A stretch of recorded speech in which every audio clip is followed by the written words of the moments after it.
क्यों नहीं है? जब उसको धनी सभा में खींच करके लाया गया तो आप बोले क्यों नहीं? आप तो पिता है, आप बोल बोलते थे तो शायद ये आज महाभारत नहीं होता। ऐसी बातें ये नहीं पड़ता है। जब ऐसे ऐसे महापुरुषों पर जिन्होंने ब्रह्मचर्य का पालन किया, भीष्म पितामह को साधारण पुरुष नहीं थे, महापुरुषों में उनकी गिनती होती है। ब्रह्मचारी थे, सदाचार का पालन करने वाले थे, जीवन पर्यंत उन्होंने पालन किया। वो बचपन के पूर्व जन्म में शाप के कारण वो इस धरा पर पितामह की बुद्धि ऐसी हो गई तो बचा के साधारण पुरुष जो है, साधारण एक व्यक्ति जब इधर उधर का अन्न खाता है तो उसकी बुद्धि कैसी हो जाएगी?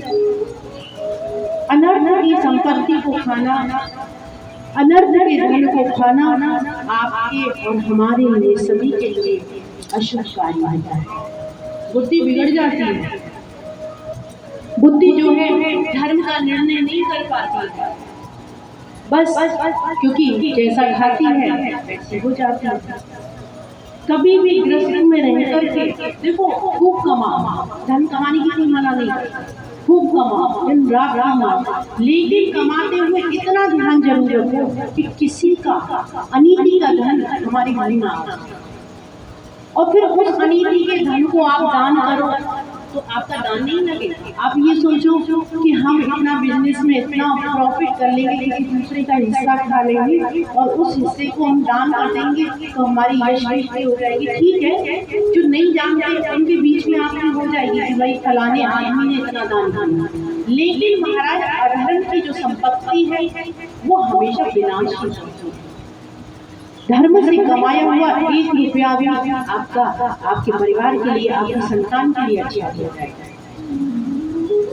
और अधर्म से कमाया हुआ कितना भी धन क्यों ना हो, विनाश नहीं करता है। अपना नहीं करेगा तो अपनी संतान का करेगा। कुछ ना कुछ जरूर घटना घटेगी जब अधर्म का पैसा आता है, अनीति का आता है, दूसरे के हक का पैसा आता है। तो जितना कमाओ, जैसा कमाओ, अपनी मेहनत का कमाओ, आपकी जैसी बुद्धि है, जैसी आपकी एजुकेशन है, जैसा आपका लेवल है, उस आधार से खूब कमाओ, अपने परिवार के लिए कमाओ, सबके लिए कमाओ, लेकिन कमाते हुए इतना ध्यान रखो कि अनीति न हो जाए। अधर्म का वास है, कलयुग का वास है, अधर्म की पूंजी। तो इस प्रकार आज अश्वत्थामा जो है अपने दुर्योधन का प्रिय कार्य करने के लिए द्रौपदी के सोते हुए 5 पुत्रों की हत्या कर देते हैं और हत्या करके आज महाराज दुर्योधन के पास आते हैं। बोले कि हे सखा, देखो मैंने कैसा अच्छा कार्य किया है। कि क्या किया?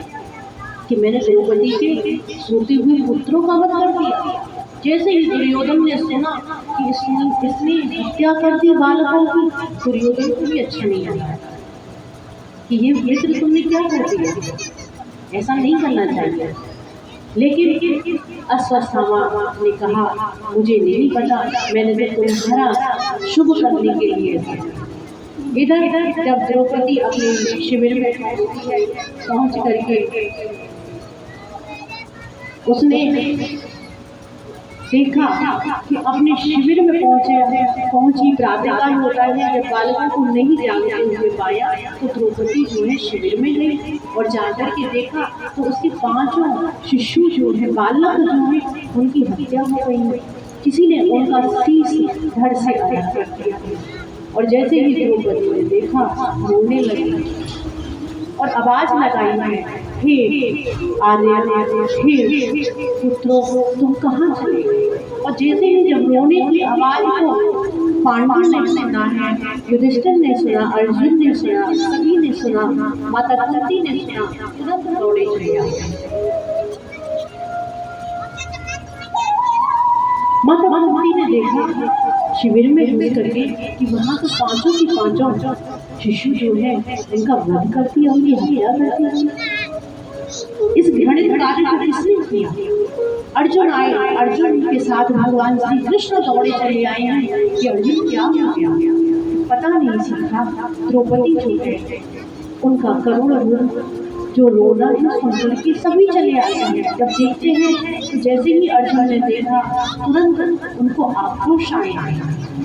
आक्रोश में उनके नेत्र जो है लाल, भगवान कृष्ण ने देखा कि ये इतना घृणित कार्य किसने किया।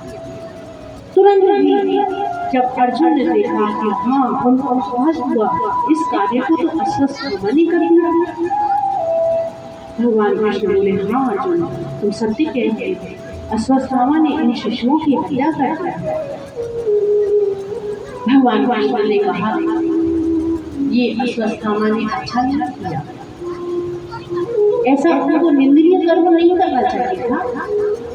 अपना प्रिय दुर्योधन का जब उनको कार्य करना था, अच्छा मंगल करना था, तो हमसे बोल देते, हम यहाँ से चले जाते पांडवों को लेकर के। लेकिन ये क्या किसी के शिशुओं की हत्या करते द्रौपदी अपने पुत्रों को अपनी गोदी में लेकर के रो रही थी। माता कुंती समझाती पुत्रवधू की बेटी रोते नहीं, हमारे जीवन में तो हमेशा विपत्तियां ही विपत्तियां आती रही हैं, क्यों रो रही है? अरे जैसा हमारे इस गोविंद को पता है हमारे साथ हमारा गोविंद है तो कोई बात नहीं। लेकिन माता कुंती जो है अंदर ही अंदर दुखी थी कि देखो ऐसा अश्वत्थामा को नहीं करना चाहिए। लेकिन अर्जुन ने तभी प्रतिज्ञा किया कि मैं अर्जुन प्रतिज्ञा लेता हूँ जिसने भी इन शिशुओं की हत्या की है मैं प्रातः काल तक उसको बांध करके खींच करके द्रौपदी के सामने लाऊंगा और द्रौपदी तुम रो मत और उसकी अपनी केश जो है तभी धोना, मैं उस आता राय का मार लेकर के आऊंगा, उसका हत्या करूंगा और उसके रक्त से तुम अपने केशों को धोना। उसकी अंत्येष्टि अपने पुत्रों की अंत्येष्टि क्रिया तभी करेंगे जब तक मैं आता ताई को लेकर के ना आ जाऊं। आज अर्जुन ने जैसे ही प्रतिज्ञा किया भगवान कृष्ण कहने लगे अर्जुन याद रखना ब्राह्मण का कभी वध नहीं करना चाहिए और आता ताई को कभी छोड़ना नहीं चाहिए। भगवान ने जैसे ही दोनों बातें कही अर्जुन समझ गए क्या करना है, प्रतिज्ञा कर चुके हैं। तो आज अर्जुन जो है अपने गांडीव को लेकर के भगवान कृष्ण को साथ लेके आज अश्वत्थामा को पकड़ने के लिए जैसे ही रथ पर सवार हुए हैं, अश्वत्थामा ने जाना कि अर्जुन मेरी ओर आ रहा है तो अश्वत्थामा ने बिना सोचे समझे महाराज ब्रह्मास्त्र का संधान कर दिया और ब्रह्मास्त्र का जैसे ही संधान किया छोड़ दिया उसे अर्जुन की तरफ। तो भगवान कृष्ण ने देखा कि ब्रह्मास्त्र आज अर्जुन का वध करने के लिए आया है।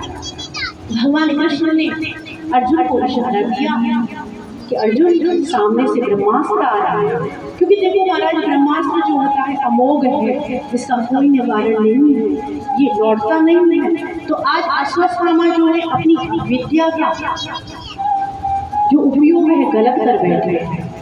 विद्या जानते हैं, द्रोणाचार्य के पुत्र हैं, द्रोणाचार्य ने अर्जुन को भी सिखाया था और अश्वत्थामा को सिखाया। लेकिन अश्वत्थामा जो है ब्रह्मास्त्र को छोड़ने की विद्या जानते थे, लौटाने की विद्या नहीं जानते। लेकिन अर्जुन दोनों ही जानते। तो आज अर्जुन ने जब देखा ब्रह्मास्त्र मेरी ओर आ रहा है तो तुरंत भगवान श्री कृष्ण के कहने पर आज अर्जुन ने दोनों ब्रह्मास्त्रों को अपनी तरफ से भी ब्रह्मास्त्र छोड़ा और दोनों ब्रह्मास्त्रों को अपनी पास बुला लिया और बुला कर शांत कर दिया, क्योंकि भगवान की आज्ञा है।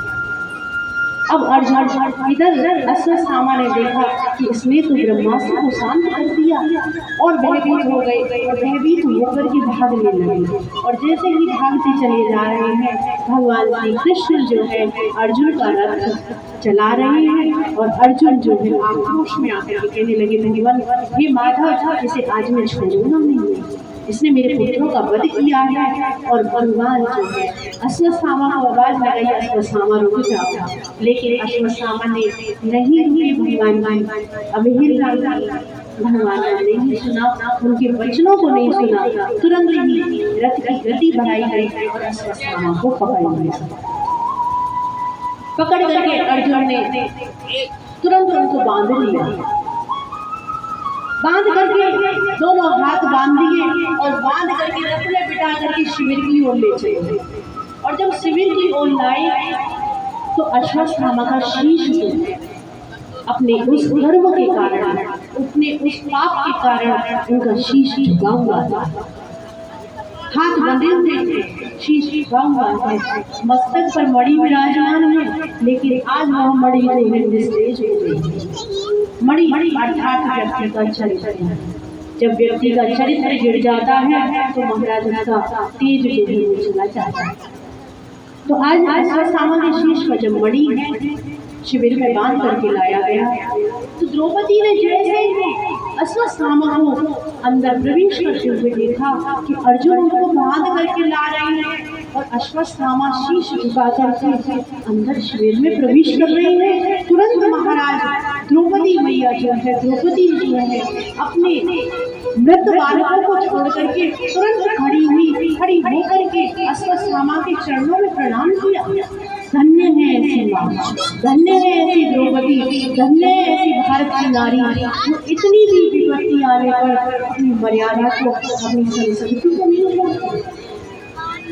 ये होता है भारत की नारियों का, मर्यादा को नहीं भूला। तुरंत द्रौपदी खड़ी चरणों में प्रणाम किया। अर्जुन देख रही है ये कर क्या रही है, इसने हमारे बालकों की हत्या कर दी और हत्या करके आज ये उसको प्रणाम कर रही है। लेकिन भगवान मेरे गोविंद जो है मन मुस्कुरा रहा है कि धन्य है मेरी बहन द्रौपदी, भगवान की बहन है कि देखो मृत पुत्र पड़े हैं और सामने से गुरु पुत्र आ रहा है, उसको प्रणाम किया और वो भी जा रहा है जिसने वध किया है बच्चों का। तुरंत द्रौपदी ने कहा हे आर्यपुत्र, अर्जुन से कहने लगी आप इनको छोड़ दीजिए। अर्जुन ने कहा क्यों, ऐसा क्यों कह रही हो? कि नहीं स्वामी, ये हमारे गुरु पुत्र है। अरे तुम नहीं जानती, इन्होंने ही हमारे बालकों की हत्या की है।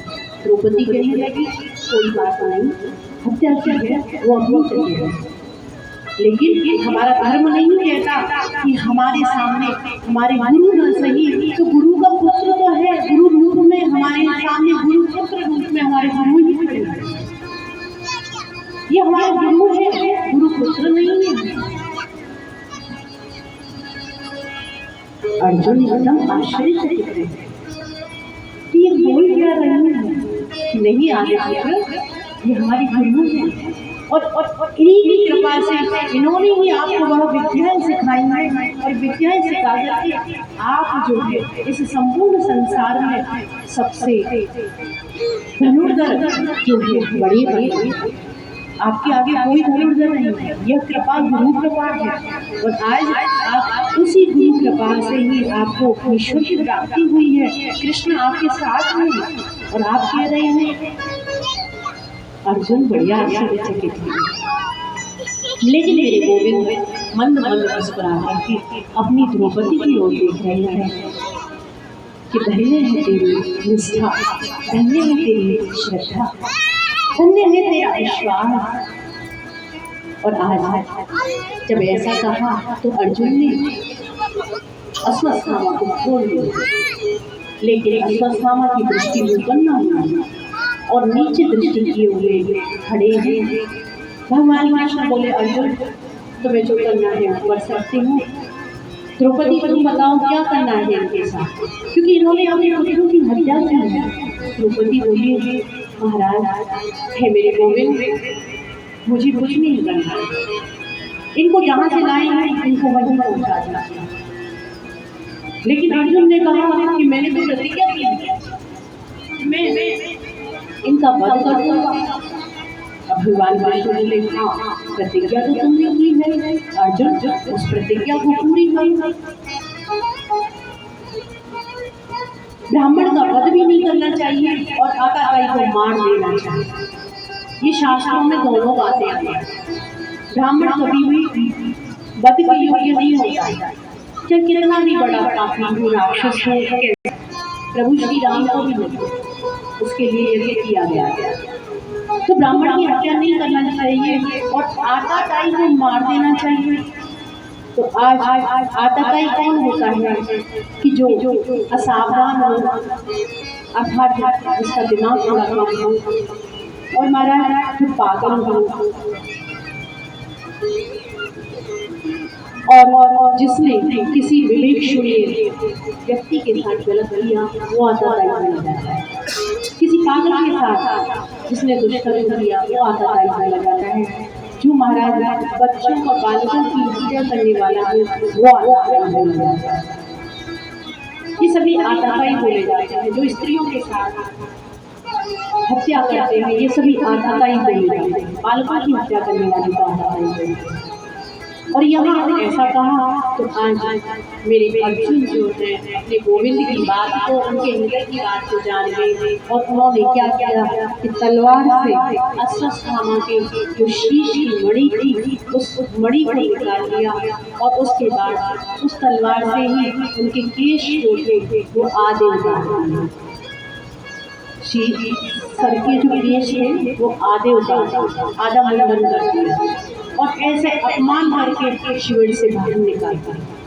तो आज प्रभु की दोनों आज्ञाओं का पालन अर्जुन ने किया, क्योंकि देखो ब्राह्मण का अपमान हो जाना ही उसकी बदगुनी होती है, उसको मारा नहीं जाता।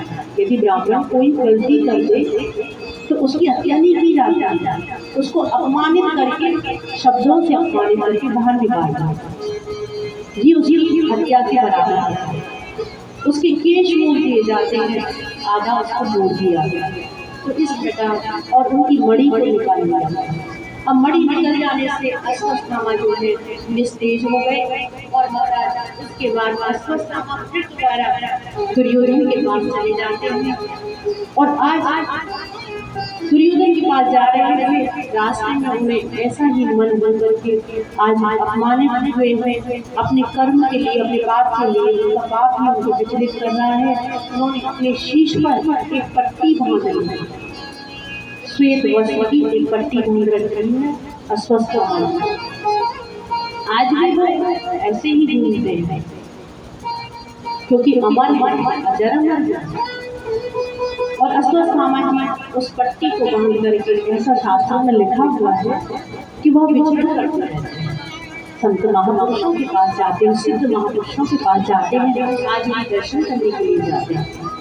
और महाराज अश्वत्थामा जी जब इस प्रकार अपमानित हुए फिर भी उनको कुछ ऐसा लगा कि क्यों ना ऐसा कर, आज इस अपमान की भावना में दोबारा चलने लगे और उन्होंने फिर क्या किया कि उन्होंने देखा कि अर्जुन ने मुझे अपमानित किया, क्यों ना ऐसा करूं इसके परिवार का निर्वीज करूं, इसको परिवार का भी नाश करूं, इसको मिटा दूं। फिर दोबारा उनके अंदर बात करने की प्रवृत्ति जाती है क्योंकि अपमानित हो चुके हैं।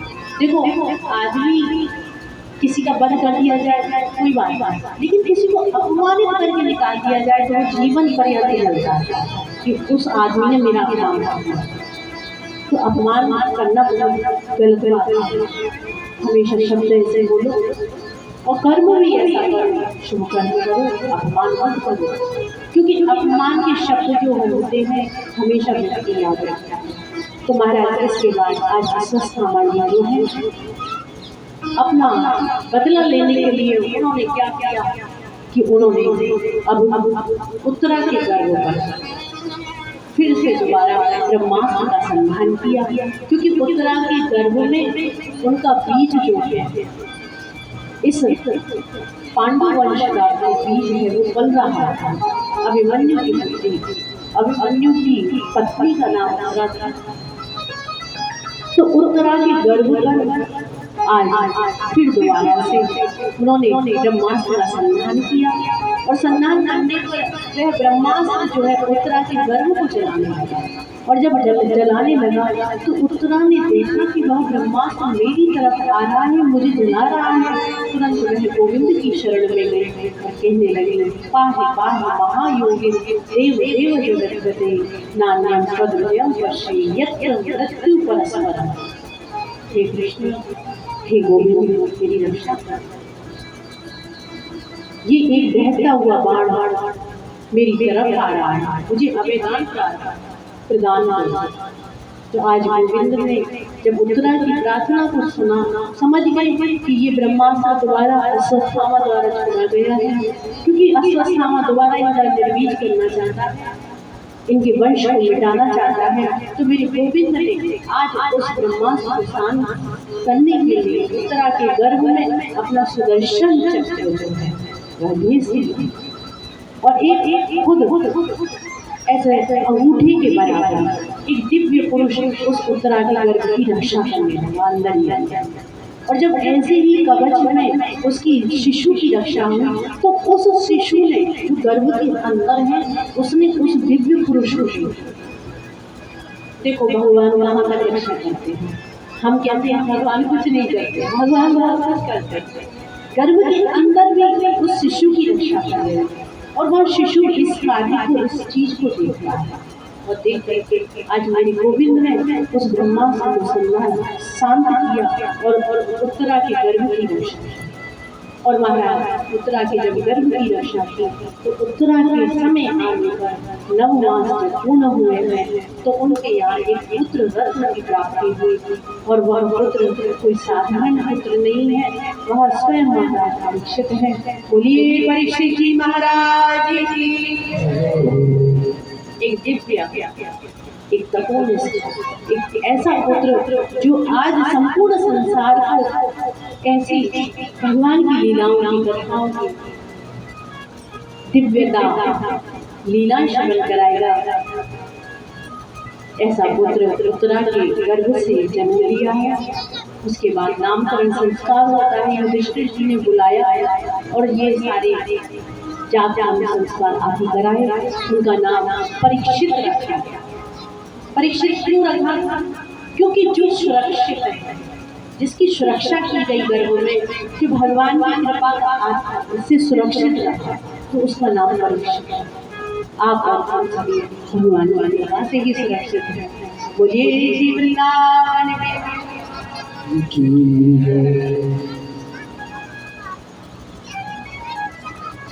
कथा बहुत होती है, समय बहुत कम होता है, कथा विस्तार पूर्वक नहीं हो पाती।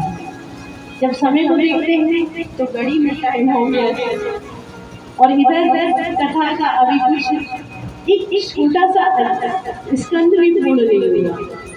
तो कहते हैं ना यही भगवान की विशेषता है, कृपा है कि उसमें समय का पता ही नहीं चलता। लेकिन कथा आगे भी बढ़ाता है और देख भी रही है कि बहुत से वैष्णव भक्तों को आलस्य भी आ जाता है, नींद भी आ जाता है। क्योंकि कल बोला भी कि भाई जिसको सोना भी हो वो भी आए और जिसको न सोना हो वो भी आए। क्योंकि सोने की बहुत अच्छी जगह है, घर पे नींद नहीं आएगी, पांडाल में नींद जरूर आएगा। कोई बात नहीं, हमारे ठाकुर जी तो कहते हैं कोई बात नहीं लाला आओ तो सही, कैसे भी आओ, सोने के लिए आओ चाहे जागने के लिए आओ। भगवान का नाम थोड़ा सा तो पड़ेगा कानों में, ऐसी बात है। देखो ये भी एक वरदान मिला हुआ है निद्रा देवी, ऐसी नहीं आती है। सच बता रहे हैं, किसी को तो गोली खाने से भी नींद नहीं आती है, तो टैबलेट लेते हैं नींद की गोली उनको नहीं आती है। लेकिन देखो कथा पांडाल में लेके आ रहे हैं कि चलो तुमको वहाँ ले चलते हैं और आपको बहुत अच्छी नींद आएगी। कि कैसी आएगी कि नहीं, चलो तो सही, प्रैक्टिकली करेंगे और देखना रियल में नहीं रहता। क्योंकि निद्रा देवी का वरदान है कि निद्रा देवी ने जब भगवान, निद्रा कौन है आपको पता है किसकी पत्नी है? माता जी को पता है। कुंभकर्ण की पत्नी का नाम ही निद्रा देवी है। क्योंकि कुंभकर्ण का जब वध कर दिया था तो भगवान श्री राम से कहा था प्रभु आपने मेरे पति की तो वध कर दिया, अब मैं कहाँ जाऊँ, मैं तो अकेली हूँ। तो प्रभु श्री राम तो भाई दया करने वाले हैं, कृपालु हैं, तो उन्होंने कहा कि तुम चिंता मत करो, बताओ कहाँ जाना है, कि मुझे मैं जो कहूँ वैसा करेंगे क्या? हम जैसा कहेंगे आप हमको ऐसे करेंगे क्या? ठीक, जैसे आपने मेरे पति का वध किया है मैं भी आपके भक्तों के ही पास जाऊँगा। भगवान बोले कैसे? कि देखो प्रभु जहाँ कहीं भी कथा कीर्तन संकीर्तन हुआ करेगा, आपकी कथाओं को जो भी श्रवण कराएगा, जो भी सुनेगा, जो भी बोलने वाला तो वही देखो नहीं सो सकता है। अगर हम सो गए तो आप सब देखते रहेंगे, पर कल से हम भी ऐसा ही करेंगे। 5 मिनट आप सो लिए, 5 मिनट हम भी सो लिए, तब तक आप कीर्तन कर लेना। हम जब आपसे कुछ नहीं कहेंगे तो आप भी हमसे कुछ मत कहना। कल से सोना होगा सभी का, ठीक है? पर नहीं, श्रोताओं के ऊपर लगा हुआ है, वक्ताओं के ऊपर नहीं, क्योंकि जो वक्ता होता है वो तो चैतन्यता में भगवान की कृपा है। तो उन्होंने वरदान यही मांगा कि जहाँ कहीं आपकी कथा कीर्तन होंगे, श्रोतागणों के मुंह पर मैं सवार हो जाएगा, आ जाएगा। और वो आ जाती है क्यों? राम जी बोले ऐसा क्यों कर रही है कि प्रभु इसलिए क्योंकि वो जितना आपका नाम सुनेंगे, जितनी आपकी लीलाएं कथाएं सुनेंगे, उनको आनंद आएगा और उनका कल्याण होगा। तो मुझे उनका कल्याण होने नहीं देना है, इसलिए मैं उनको सुला दिया करूँगी। और सुला दिया करूँगी तो महाराज सोने में तो कुछ है ही नहीं, जो सो गया वो हो गया। तो कहने का अभिप्राय यही है कि इसमें आप सभी की गलती नहीं है, ये तो निद्रा देवी का वरदान मिला हुआ है, उसके कारण से ऐसा हो जाता है। इसीलिए कथा के बीच में वक्ता जो होते हैं वो कीर्तन आदि करा देते हैं, तो उससे क्या है थोड़ा आलस्य दूर हो जाता है। बोलिए श्री वृंदावन बिहारी लाल की जय हो। अच्छा, ये बताइए वृंदावन कौन कौन चलेगा? आज ही ले चलते हैं।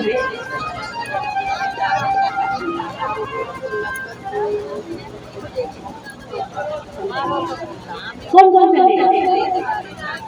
इधर इनको नहीं जाना, बाबूजी को नहीं जाना, उधर नहीं जाना, भैया को जाना है। भैया तो पहले भी होकर क्या है। और कौन कौन रह गया है? सभी चले वृंदावन। अब गाड़ी तो इतनी बड़ी है, 7 सीटर है, अब बड़ी परेशानी होगी। पर नहीं, बगल में ट्रेन है, ट्रेन चलती है ये पास, यहीं से बैठ जाएंगे। मालगाड़ी वगैरह आएगी, स्टेशन पर है नहीं यहाँ, मालगाड़ी आएगी उसी में बैठ जाएंगे, चले जाएंगे। तो चले वृंदावन।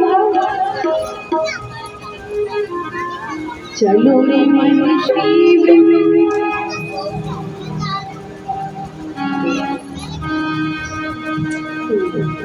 कौन कौन चलेगा नाचते गाते हुए? नाचना पड़ेगा। ओ मन चल रे वृंदावन धाम, मन चल रे वृंदावन धाम, रटेंगे राधे राधे नाम लेंगे।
जीवन सफल बनाते दर्शन करके जीवन सफल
कितना बड़ा आनंद आया सारा। इसका नाम आते ही यह वृंदावन जो इस वृंदावन की प्रेम है, भक्ति है इस वृंदावन के नाम। तो आइए श्रीमद् भागवत कथा के महत्वपूर्ण शब्दों पर प्रकाश डालें, कथा क्रम को आगे बढ़ाएं, क्योंकि फिर आरती होगी, समय कम है। देखिए, एक बार आप सभी विशेष भक्तों से आग्रह करना है कि आप यथायोग्य समय पर पधारें। जितनी जल्दी आप आ जाएंगे उतनी जल्दी फिक्स 1 बजे कथा बैठ जानी चाहिए और 1 से 4 बजे तक आरती भी हो जाएगी। और देखिए क्या है कि आपका भी परिवार है, आप भी समय निकाल करके आते हैं, हमें आपका भी ध्यान रखना है। आपकी हमसे और हमारी शोभा आपसे। हम नहीं होंगे, अपने ठाकुर जी नहीं होंगे तो क्या है, पांडाल सुनना, और आप नहीं होंगे तो हम सुनेंगे। तो इसीलिए एक दूसरे की शोभा एक दूसरे से होती है। तो यथा योग्य समय पर पधारें, 1 बजे आ जाए और कथा का समय 1 बजे से है 1 से 4 तक, जिससे आपको भी कोई परेशानी न हो, क्योंकि भाई भगवान जो होते हैं सबका ख्याल रखते हैं। आपको भी परिवार देखना है, बच्चे हैं, सब कुछ है, तो इसीलिए आप भी महात्मा हो, आप गृहस्थ के महात्मा हो, हम वैराग के महात्मा हैं। तो कहने का अभिप्राय यही है, सभी भक्तों से नम्र निवेदन है, समय पर आए, पधारें और 5 दिन की कथा और शेष रह गई है, इसीलिए ज़्यादा से ज़्यादा, अधिक से अधिक संख्या में आए। और परसों तो महाराज नंदोत्सव होगा, इसलिए तैयारी के साथ कल जरूर आना, परसों, क्योंकि कैसे आना है कैसे नहीं आना है आपको बताना भी तो है ना, जब लाला आएगा तो बताना भी है। देखो ये मत सोच लेना कि कहीं हम वैसे नहीं, किस रीति से आना है, कैसे आना है, क्या पहन के आना है वो बताएंगे। ये मत सोच लेना कहीं डर के बोलेंगे कहीं भाई इतना बर्थडे मनाया जाएगा कि कहीं महाराज जी कहेंगे कि भाई इतना धन लेकर के आना, धन के पीछे घबरा मत जाना, क्योंकि देखो सोच होती है, अधिकांश सोच होती है। प्रेम के साथ आना, घी दूध लेकर के आना, दही छाछ लेकर के आना, क्योंकि भाई नंदोत्सव हो, माखन मिश्री लेके आएंगे तो और ज़्यादा से ज़्यादा सज संवर के आएंगे। कैसे आना, 84 गज के लहंगा पहन के आएंगे, 84 गज के लहंगा, अब तो होंगे नहीं हैं 84 गज की लहंगा के हमारे चल जाओ, इतना वजन होगा। तो कहने का अभिप्राय, आज श्री सूत जी महाराज सौनकादिक ऋषियों को यह कथाक्रम आगे वर्णन श्रवण कराते हैं। युधिष्ठिर जी महाराज ने आज नामकरण संस्कार करवाया, परीक्षित नाम रखा और परीक्षित नाम के बाद आज उत्तराधिकारी में बहुत प्रसन्न हुई है। और युधिष्ठिर जी ने ब्राह्मणों को बुलाकर के पूछवाया, आप उनके हमें दोष आदि भी बता दीजिए कि हमारी संतान में कोई दोष तो नहीं है, क्योंकि वह शुभ चाहते हैं अपनी संतान कि मेरे संतान के जीवन में ऐसी कोई घटना तो घटना नहीं होने वाली, क्योंकि माता पिता जो होते हैं संतान के लिए हमेशा अच्छा ही सोचते हैं। तो आज युधिष्ठिर जी ने पूछा ब्राह्मणों से, तो ब्राह्मणों ने कहा कि यह आपका जो पुत्र है इक्ष्वाकु वंश की तरह आपकी यश कीर्ति को बढ़ाने वाला होगा, लेकिन इसके जीवन में एक घटना घटित होगी। युधिष्ठिर जी ने पूछा क्या, कि ऐसी घटना घटित होगी कि ये संतों का अपमान करेगा, और संतों का जब अपमान करेगा तो इसको श्राप मिलेगा, श्राप से इसकी मृत्यु हुई। और जब जैसे ही युधिष्ठिर जी को बताया कि संतों का अपमान करेगा, युधिष्ठिर जी ने कहा कि हमारे वंश में तो ऐसा कोई नहीं है, हमेशा संतों की सेवा की है हमारे वंश में, प्रभु की सेवा की है, ब्राह्मणों की सेवा की है, सबकी सेवा की है, और ये अपमान करेगा, चिंतित हो रही है। लेकिन ब्राह्मणों ने कहा नहीं, ये वैसा अपमान नहीं करेगा, ये इसकी सदगति होगी, ये लोक कल्याण के लिए आए हैं। तो आज आप उस चिंता को छोड़ दीजिए युधिष्ठिर जी महाराज, और आप अपने जो प्रेम है बालक से कीजिए। श्री सूत जी महाराज बताते हैं कि वह बालक जब धीरे धीरे परीक्षित जी महाराज बड़े होने लगे, तो बड़े होने पर जब उनका युवावस्था आई तो उनका विवाह किया गया। उनका विवाह उत्तर की पुत्री इरावती के साथ हुआ था। उनके 4 पुत्र हुए, और 4 पुत्र होने पर एक दिन की बात है कि परीक्षित जी जो हैं, क्योंकि उस समय कलयुग आ चुका था, वेश बदल करके आया, एक समय की बात है कि परीक्षित जो है अपने राज्य में घूम रहे थे, उन्होंने देखा कि एक काले श्याम वर्ण का एक पुरुष जो है गऊ और बैल को सता रहा है, मार रहा है। उन्होंने पूछा कौन हो तुम, मेरे इस राज्य में ऐसा क्यों कर रही है, एक बैल को सता रही है और गौ को मार रही है। तो देखो ये सारी कथाएं विस्तार में हैं, आप संक्षिप्त रूप से श्रवण करें। तो जब परीक्षित महाराज ने पूछा तो वह व्यक्ति कहने लगा, महाराज मेरा नाम कल्कि है, मैं कलयुग हूँ। परीक्षित जी ने कहा, आप ऐसा क्यों कर रहे हैं, आप अपने समय पर आइएगा, अभी से आप क्यों आ गए, क्यों सता रहे हैं। तो उन्होंने कहा कि हे परीक्षित जी, मेरा समय आ चुका है। जब ऐसा कहा तो इधर गौ और जो बैल था, गौ माता जो थी वह पृथ्वी के स्वरूप में थी, इधर जो बैल थे वह धर्म का स्वरूप था। तो जब कलयुग आता है तो पृथ्वी और ये धर्म जो है, जब धर्म का ह्रास होता है, पृथ्वी व्यतीत होती है, पृथ्वी जो है जब पृथ्वी होती है तो भगवान की पुकार करती है, तो भगवान की अवतार ग्रहण करते हैं। तो आज जब कलयुग से परेशान थी पृथ्वी, तो उन्होंने परीक्षित की शरण ग्रहण करी और परीक्षित ने कहा कि हे कलयुग, तुम मेरे राज्य में नहीं आ सकते हो। और जैसे ही उसे मानने के लिए परीक्षित ने आज अपनी तलवार निकाली है, तुरंत कलयुग जो है परीक्षित के चरणों में गिर गया। जैसे ही शरणागति ग्रहण करी तो क्षत्रियों का स्वभाव होता है, जो क्षत्रिय होते हैं वो उनका स्वभाव है कि जो उनकी शरण ग्रहण कर ले तो उसे वह मारते नहीं हैं। परीक्षित ने तलवार को अंदर रख लिया और कहा कि तुम मेरे राज्य से चले जाओ। कलयुग ने कहा कि नहीं, मैं नहीं जा सकता, मेरा समय आ चुका है, आप कृपा करके मुझे ऐसा कीजिए, कुछ स्थान दे दीजिए और वहाँ मैं निवास करूँ, और जब आप इस धरा से चले जाएंगे तब मैं अपना संपूर्ण साम्राज्य कल की प्रभाव फैला दूंगा।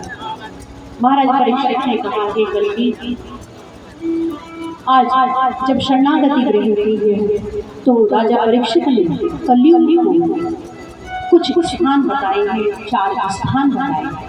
अभ्यर्थी तस्मे स्थानानि कलये गदो धूतम पानम स्त्रः सूना यत्रा धर्मस्य चतुर्विधा। ये 4 स्थान दिए। कौन कौन से दिए? दूध, जहाँ जुआ खेला जाता है वहाँ कलयुग का वास आता है। दूसरा स्थान दिया मदपान, जहाँ शराब पी जाती है, जो शराब का सेवन करते हैं, मदिरा का सेवन करते हैं, वहाँ कलयुग का वास आता है। और महाराज स्त्रीय संग, यानी कि स्त्री पर स्त्री का जो संग करता है वह कलयुग का वास आता है। धर्म पत्नी के साथ नहीं, अन्य स्त्री के साथ जहाँ स्त्री संग किया जाता है वहाँ कलयुग का वास।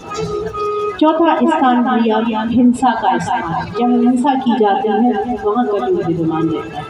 इस प्रकार 4 स्थान देकर के कहा कि अब तुम जा सकते हो, लेकिन कलयुग ने फिर याचना की और पुनः 5वां स्थान मांगा। तो महाराजा परीक्षित ने आज 5वां स्थान उनको स्वर्ण का स्थान दिया, सोने का स्थान। और स्वर्ण का स्थान इसलिए दिया क्योंकि देखो स्वर्ण जो है भगवान का भी अंग है, स्वर्ण और चांदी होती है, सोना और चांदी भगवान के अंग माने गए हैं। अब आप विचार करिए कि वहाँ कलयुग का वास है, जो भगवान का अंग है उसमें भगवान कलयुग का वास नहीं होता।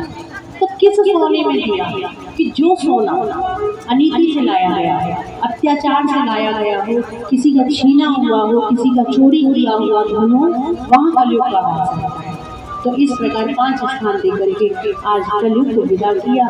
इधर धर्म और स्वरूप जो बैल है और पृथ्वी है वह चले जाते हैं। इस प्रकार परीक्षित जी महाराज ने कलयुग का निवास स्थान दिया से सूजी महाराज कहते हैं। उसके पश्चात एक दिन की बात है, महाराज कलयुग जो है, क्योंकि श्रीमद् भागवत में आया है एकदा धनुर्धम्य विचरण मृगयाम बने।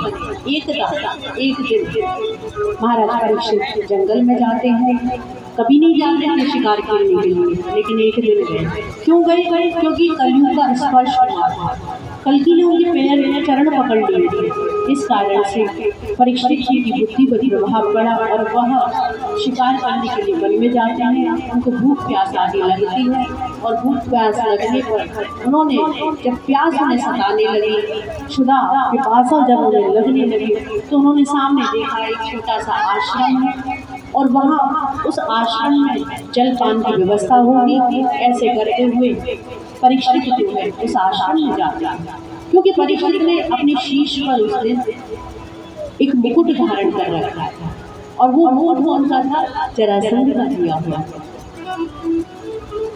उन्होंने देखा था अपने राज राजकोष में कि मेरे पूर्वजों ने मेरे लिए क्या छोड़ा है।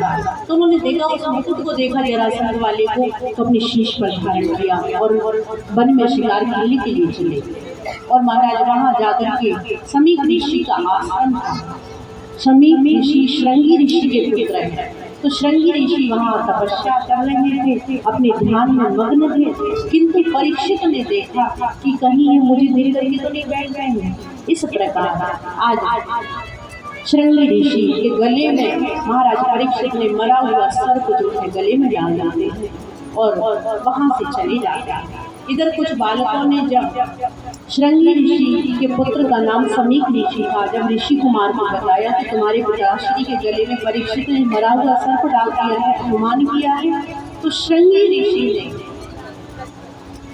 के पुत्र ने आज परीक्षित को श्राप दिया और कहा कि हे परीक्षित, तुमने मेरे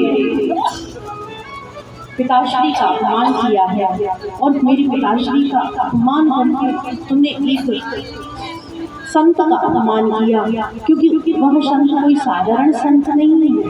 हे परीक्षित, आज मैं श्राप देता हूँ।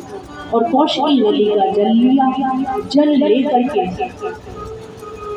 उन्होंने समीक ऋषि ने श्राप दिया कि हे परीक्षित, आज से 7वें दिन आपकी मृत्यु हो जाएगी।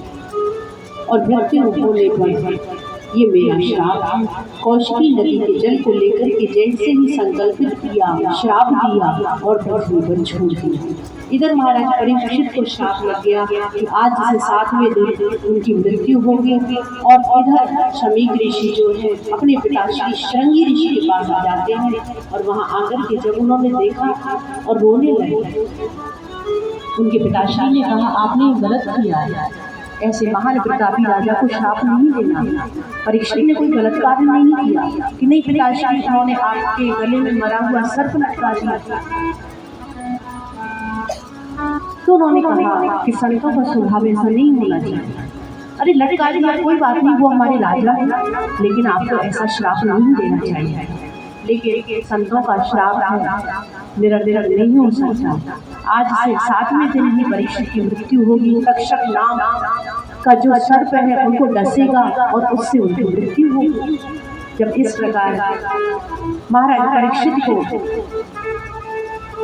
कहलवाया गया कि आपको श्राप लग चुका है, तो महाराज परीक्षित को जब पता लगा, उन्होंने तुरंत अपने परिवार, अपने राज्य को, अपने महल को, अपने बालक कुटुंब को आदि को त्याग करके और पता है 7वें दिन मेरी मृत्यु होने वाली है, क्यों ना मैं अपनी मृत्यु को सुधारूं। तो आज सभी को सौंप करके, अपने पुत्रों को सौंप करके अपना राज्य वहाँ से चले जाते हैं। और आज निकल चुके हैं एक ऐसे अद्भुत गुरु की शरण के लिए कि कोई मुझे मेरा मार्ग दिखाए, मेरा मार्गदर्शन करे। आज परीक्षित जो है बहुत ही व्याकुल है और वह समस्त ऋषि मुनि महात्माओं के पास जाते हैं, पूछते हैं कि जीव को सदा सर्वदा क्या करना चाहिए। दूसरा प्रश्न पूछा, जिसकी मृत्यु अत्यंत समीप हो उसका कर्तव्य क्या है। ये 2 प्रश्न पूछे। इन दोनों प्रश्नों को सबसे पूछते हैं तो महाराज कोई नहीं बता पाता, लेकिन कहते हैं जब जिज्ञासा हो, जब अपनी श्रद्धा लगी हुई हो, तो ईश्वर कोई न कोई किसी न किसी को तो भेजता ही है। तो आज भगवत कृपा से श्री सुखदेव जी महाराज उनके जीवन में आ रहे हैं और उनको ऐसे सदगुरु की कृपा प्राप्त होगी कि उनका कल्याण होगा और उनके साथ साथ समस्त चराचर सृष्टि का कल्याण। आज हमारे बीच में श्री सुखदेव जी महाराज आए और सुखदेव जी महाराज ने जैसे ही उनको आते हुए देखा, देखने पर जैसे ही परीक्षित और समस्त ऋषि राजऋषियों की ब्रह्म ऋषियों की सभा बैठी थी, उन्होंने जैसे ही सुखदेव जी महाराज को आते हुए देखा है तो तत्राभवत् भगवान व्यास पुत्रो, वो जो सुखदेव जी महाराज है भगवान व्यास जी के पुत्र है और उनकी आयु कितनी 16 वर्ष की 16 वर्ष की युवावस्था है, आजान बाहु है, चौड़ी छाती है, उनका नासिका जो है एक नासिका घुंघराले बाल हैं, उनके जो नेत्र हैं वो कमल के समान हैं, सांवला वर्ण है और आजान बाहु। आजान बाहु का अर्थ होता है बिना वस्त्रों के, निर्वस्त्र। उनको देह का भान नहीं है, उनको ये नहीं पता ये स्त्री है ये पुरुष है, उनकी दृष्टि जो है समदृष्टि है। ऐसे श्री सुखदेव जी महाराज को आते हुए देखकर समस्त ऋषि मुनि महात्मा जो है अपने अपने आसन से खड़े हो जाते हैं। खड़े होकर के श्री सुखदेव जी महाराज को प्रणाम करते हैं, दंडवत करते हैं और उनको आसन देते हैं। आज उनको एक ऊंचे स्थान पर आसन दिया गया, बिठाया गया और इधर परीक्षित जी बड़े हर्षित हो रहे हैं गंगा के किनारे कि आज मेरे प्रभु ने मेरी सुन ली और मेरे जीवन में ऐसे महापुरुष आएंगे जो मेरा कल्याण करेंगे। आज परीक्षित ने सुखदेव जी महाराज की पूजा अर्चना की, तिलक आदि किया और उनके सामने हाथ जोड़ करके बैठ गए कि प्रभु मैं आपसे प्रश्न करना चाहता हूँ, मुझे बस। जैसे ही सबने श्री सुखदेव जी महाराज की तरफ देखा, सभी बड़े प्रसन्न हैं। सुखदेव जी महाराज के मुख पर एक मंद मंद मुस्कान है। पूछने लगे, कहो परीक्षित क्या पूछना है? आज उसी ईश्वर की कृपा से मैं तुम्हारे पास आया हूँ। तो आज परीक्षित ने उन्हें अपने गुरु के रूप में स्वीकार किया। देखो कहते हैं ना, कितना भी बड़ा हो बिना गुरु के कल्याण नहीं होता है। कितने भी हम पढ़े लिखे हों, कितने भी बड़े ज्ञानी हों, विद्वान हों, लेकिन जब तक हमारे जीवन में हमारे गुरु नहीं होते ना, जब तक ये शीश किसी के आगे झुकता नहीं है, तब तक कल्याण नहीं होने वाला। क्योंकि अभिमान है, अभिमान के कारण शीश नहीं झुकता। एक व्यक्ति था, काशी गया, वो कहने लगा मैं किसी को नहीं मानता। वो किसी को नहीं मानता था। क्यों नहीं मानता था? क्योंकि वो किसी की बात ही नहीं मानता था, तो अपने से बड़ा ज्ञानी किसी को माने। तो कहने का अभिप्राय यही है, शीश झुकाना चाहिए, किसी के भी चरणों में झुकाओ। अपने जीवन में गुरु का होना परमावश्यक है। बोलिए सद्गुरुदेव भगवान की। देखिए समय को भी देखना है और अब हम समय को देखते हुए कथा का विश्राम लेंगे, क्योंकि कथा तो बहुत है।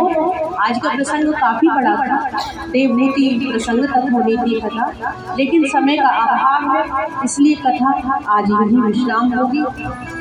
उसके बाद कल आपको कथाक्रम में आकुति जी का प्रसंग श्रवण कराया जाएगा, क्योंकि कपिल भगवान और माता आकुति का प्रसंग बड़ा ही विचित्र, बड़ा ही अच्छा है।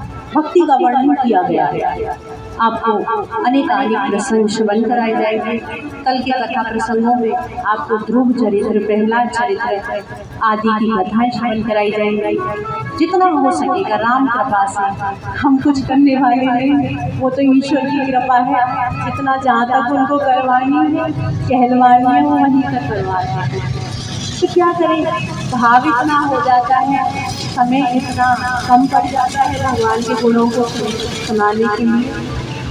तो इस प्रकार परीक्षित जी महाराज ने आज पूजन अर्चन वंदन किया और कल से कथा में आगे के प्रश्नों का उत्तर श्री सुखदेव जी महाराज के द्वारा दिया जाएगा। तो सभी समय पधारें और अपने जीवन का लाभ लें। बोलिए श्री वृंदावन बिहारी लाल की जय।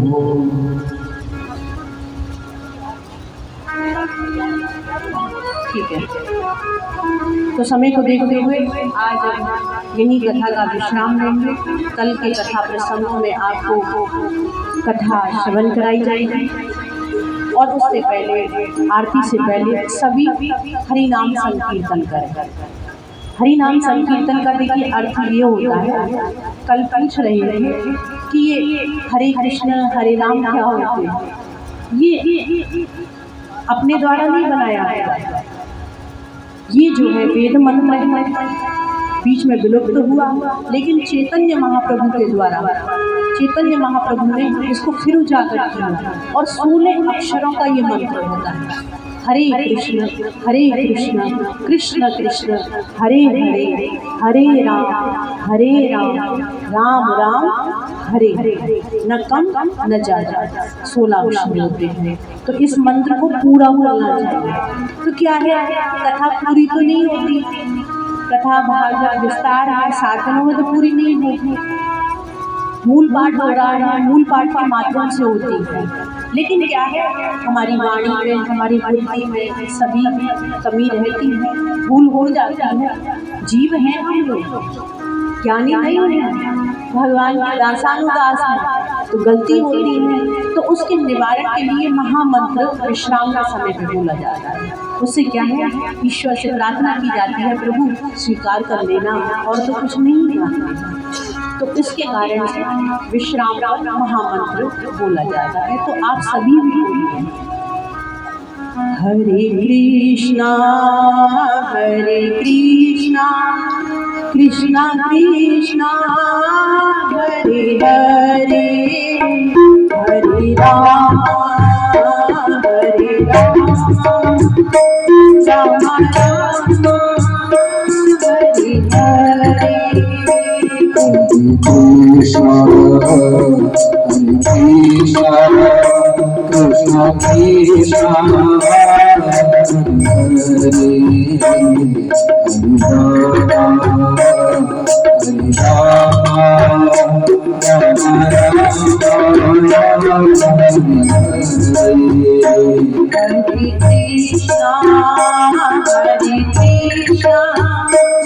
Krishna Krishna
बोलिए हरिनाम संकीर्तन की सद्गुरुदेव भगवान की, श्री वृंदावन बिहारी लाल की, श्री राधा रानी की, श्रीमद् भागवत महापुराण की, सब संतन की, सब भक्तन की, गौ माता की, सभी वैष्णव अपने अपने स्थान पर खड़े हो जाएंगे।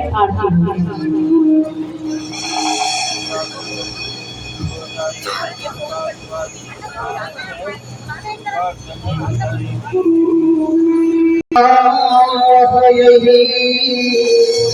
प्रिय नाम तुम्हारा उच्चारण करूं, दिखला के तुम्हें मन मंदिर में नित्य आरती उतार करूं, नित्य आरती उतार करूं।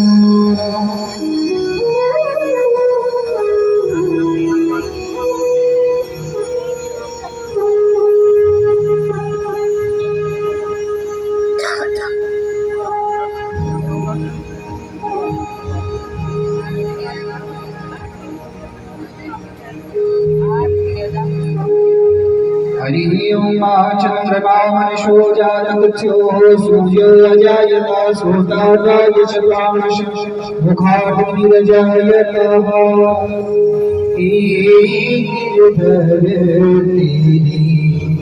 आरती